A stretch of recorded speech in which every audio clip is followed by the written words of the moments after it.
한국에 와서 국문학을 한다는 정효 씨, 요전에 이상을 올려줬더니 연락이 와서 우리 같이 만났습니다.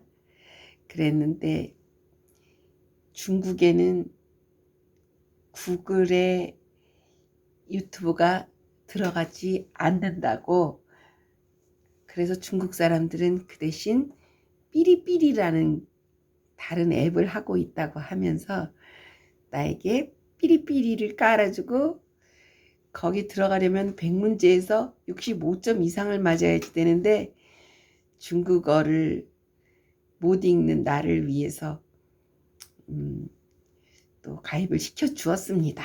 그래서 나도 고마워서 정효양에게 중국어를 배우겠다라고 말했더니 파이팅 해주었는데, 나는 정효 씨의 나라 중국에 내가 좋아하는 사람 소동파에 대해서 그 전에 메모해 둔 게 있어서 적어서 보냅니다.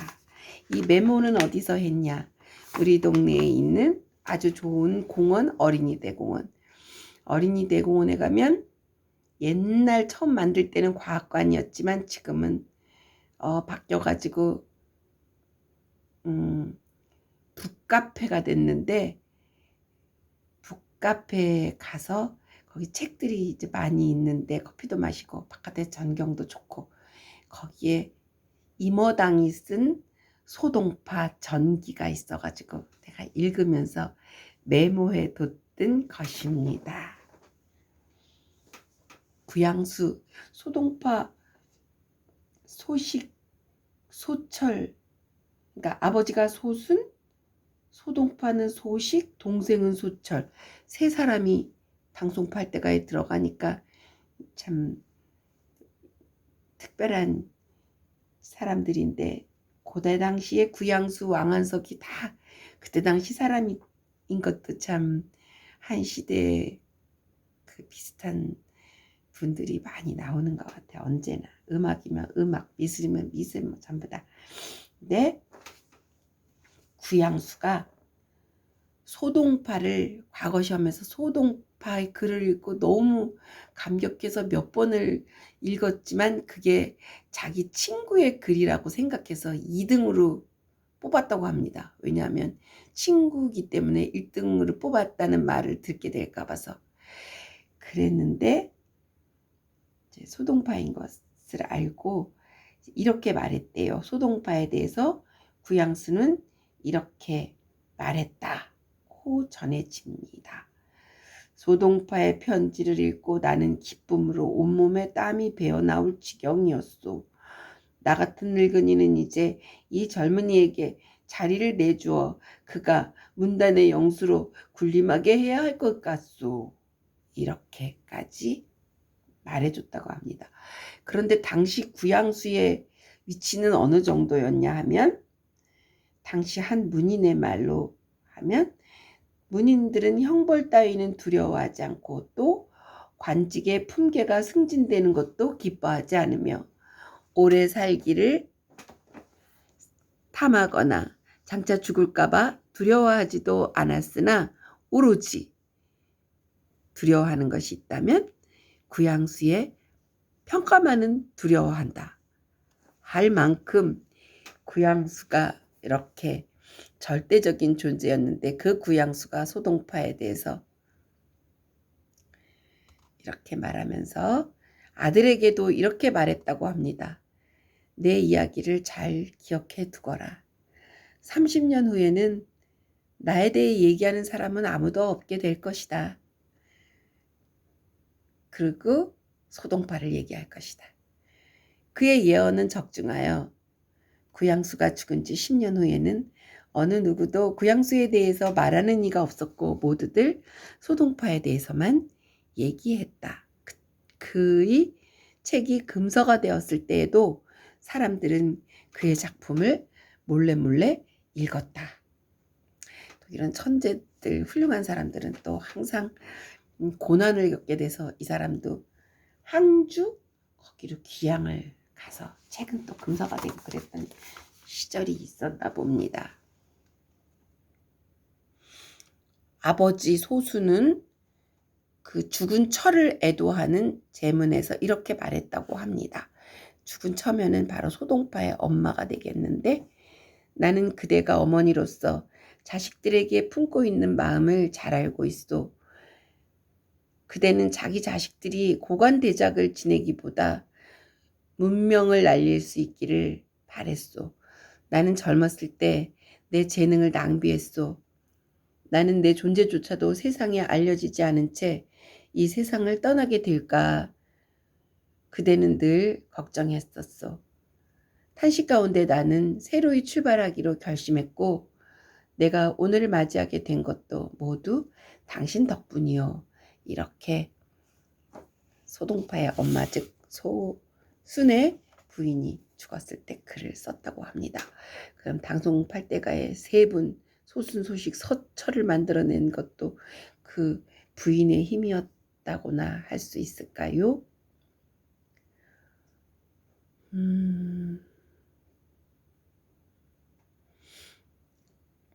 이 황제에게 노령의 몸이 쇠약하다는 구실로 시험에 응시하지 못하겠노라 했다.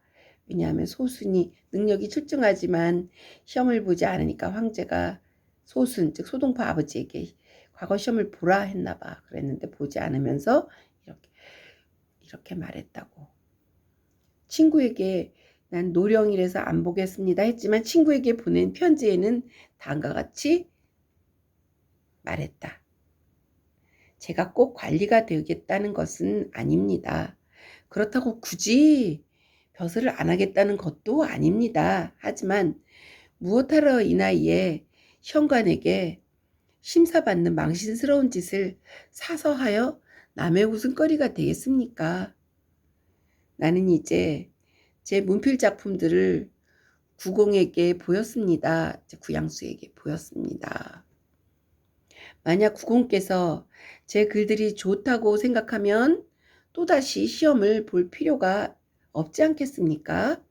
만약 구공이 평소에 쓴 나의 글들을 가지고 가장 잘된 것조차도 평가해주지 않는다면 설사 시험을 본다 하더라도 하루 동안에 본 시험에서 쓴 글들은 이미 어찌 좋게 평가받을 수 있겠습니까? 이만큼 소동파의 아버지 소순 구양수를 굉장히 인정을 했습니다. 또 한 통의 마요신에게 보낸 편지에서는 다음과 같이 밝히고 있다.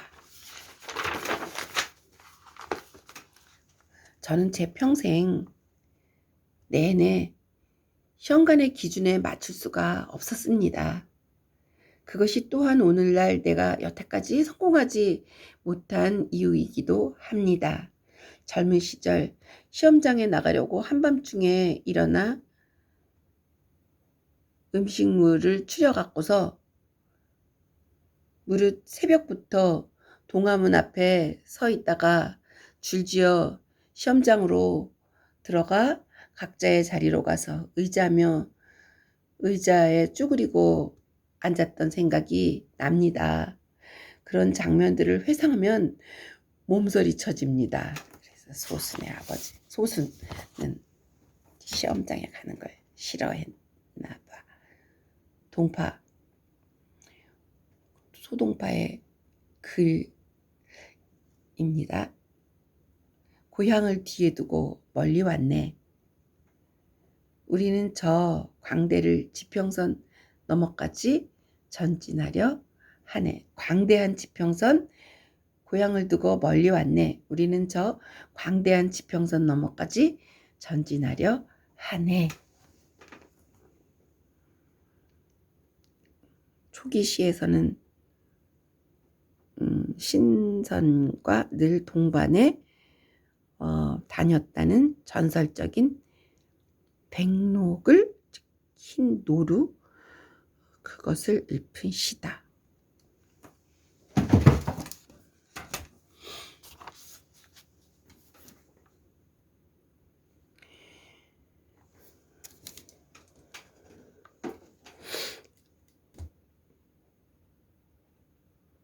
동파는 이미 정신적으로 높은 경지에 있음을 엿볼 수 있다. 이것은 내 생각이 아니라 이 글을 쓰신 이모당님의 생각이셨습니다.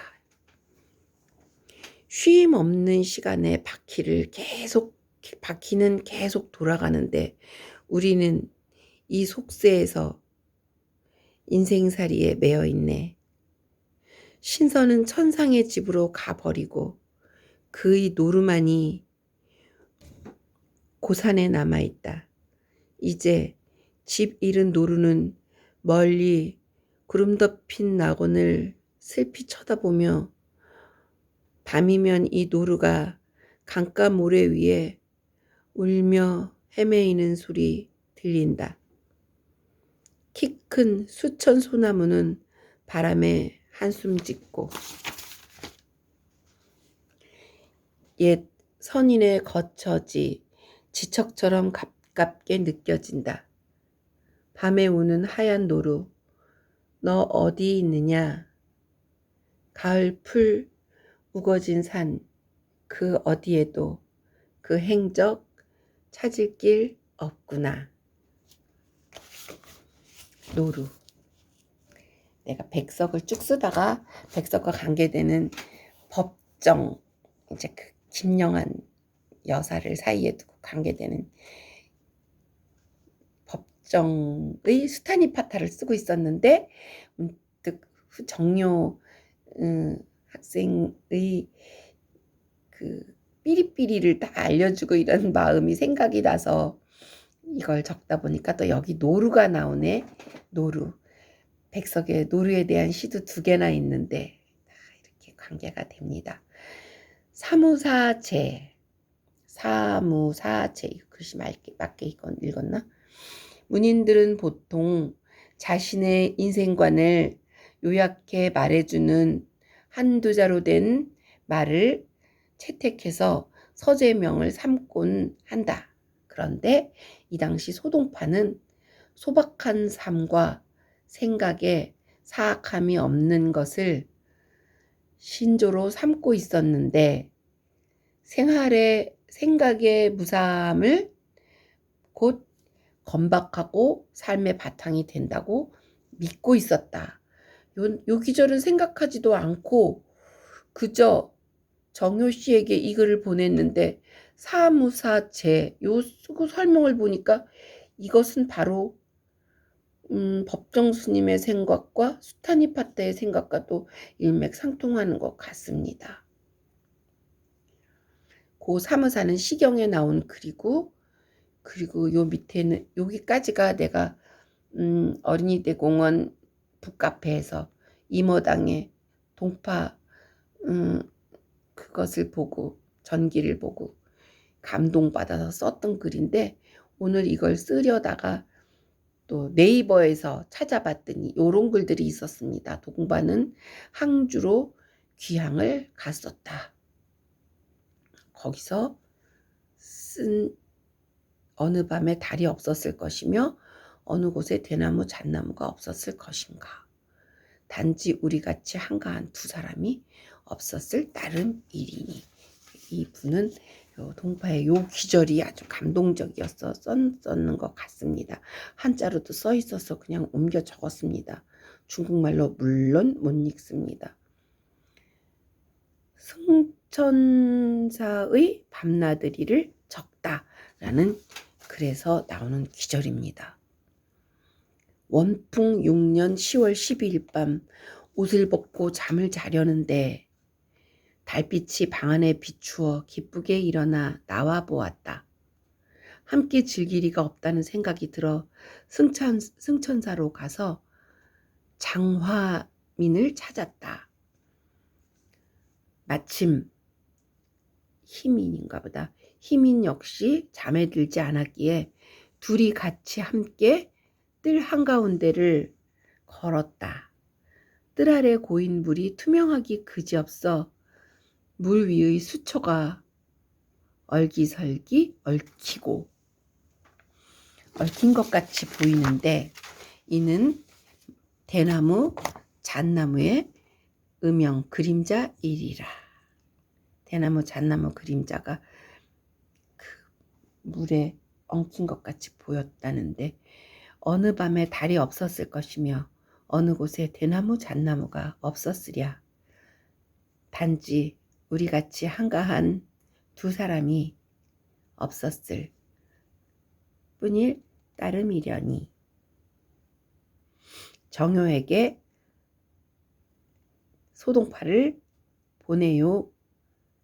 더 자세한 것은 어린이대공원 북카페에 가면 이모당의 소동파 책이 있습니다. 정말 재밌습니다.